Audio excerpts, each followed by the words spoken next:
Welcome to the breakdown of the main event of UFC 292, where we will see the bantamweight champion Aljamain Sterling defend his belt against the rising star Sean O'Malley. This is a fight that has been brewing for a long time, as both fighters have been exchanging trash talk and insults on social media and in interviews. But who will back up their words inside the octagon? Let's take a look at their skills and records. Sean O'Malley is a creative and dynamic striker who has a knack for finishing his opponents with flashy knockouts.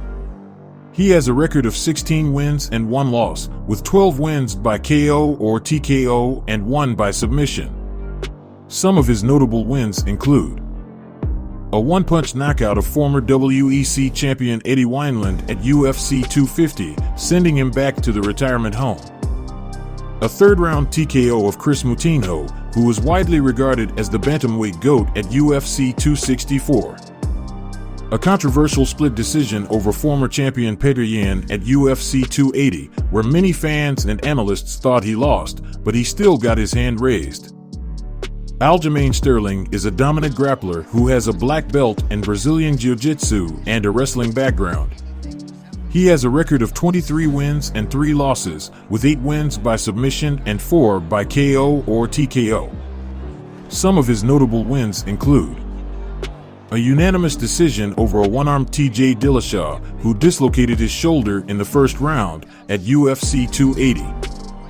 A unanimous decision over an out-of-shape Henry Cejudo, who had spent 3 years of his prime taking hallucinogens and smoking weed with Mike Tyson at UFC 288.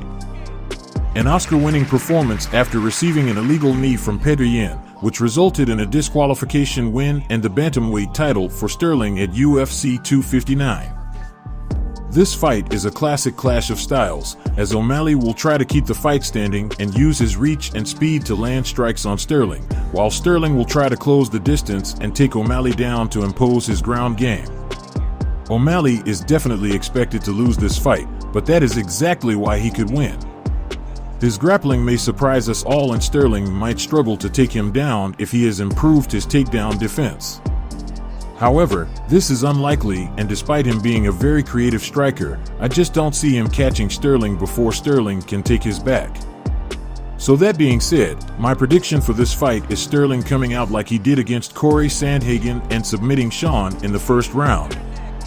They both lose by default anyway for their terrible trash talk at the press conference, so to see either one of them asleep would be satisfying enough.